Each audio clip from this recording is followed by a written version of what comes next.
Madam గారికి ఏదో doubt ఉంది, అర్థం కాలేదా?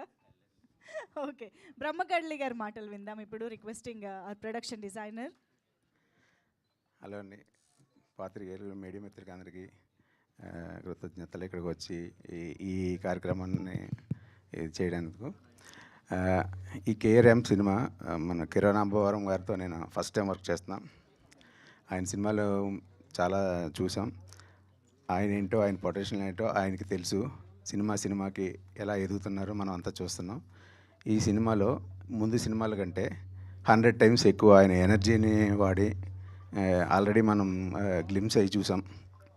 ఎలా ఉందో మీ అందరికీ అర్థమైపోయి ఉంటుంది. సినిమా రేంజ్లో ఉంటుంది. అలాగే మన నాని గారు, నాని ఫస్ట్ టైం డైరెక్షన్ అయినా తన నెరేట్ చేసినప్పుడు మేము అసలు ఎంత ఎంజాయ్ చేసామంటే అంతకంటే డబుల్ మేకింగ్లో చూపించాడు. సినిమా చాలా బాగా వచ్చింది, అద్భుతంగా ఉంది.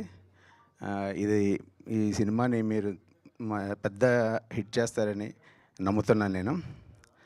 అలాగే మా రాజేష్ గురించి మేము ఫ్రెండ్స్. తన గురించి నేను చెప్పలేను, ఎందుకంటే మా ఫ్రెండ్షిప్ అటువంటిది.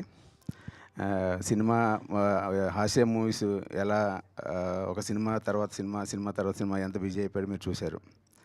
ఇంక ఈ సినిమాలో నరేష్ గారు, ఆయన నెక్స్ట్ లెవెల్ బ్లాస్ట్ ఉంటుంది సినిమాలో. తర్వాత ఈ సినిమాకి ముఖ్యమైనది ఏంటంటే హీరోయిన్ క్యారెక్టర్ చాలా ఇంపార్టెంట్. ఆ క్యారెక్టర్కి ఎవరైతే బాగుంటారనే ఫస్ట్ డిస్కషన్ జరిగినప్పుడు చాలా డిస్కస్ చేసిన తర్వాత మన యుక్తి గారిని తీసుకున్నారు. తన పర్ఫార్మెన్స్ చాలా బాగా చేశారు. అలాగే మిగతా మా టెక్నీషియన్లు అందరికీ నా తరపున ఈ సినిమా ఇంత బాగా రావడానికి కృషి చేసిన టెక్నీషియన్లు అందరికీ కృతజ్ఞతలు తెలుపుకుంటూ thank you very much. Thank you అండి, thank you so much. Chetan Bharadwaj గారు ఇప్పుడు మాట్లాడతారు.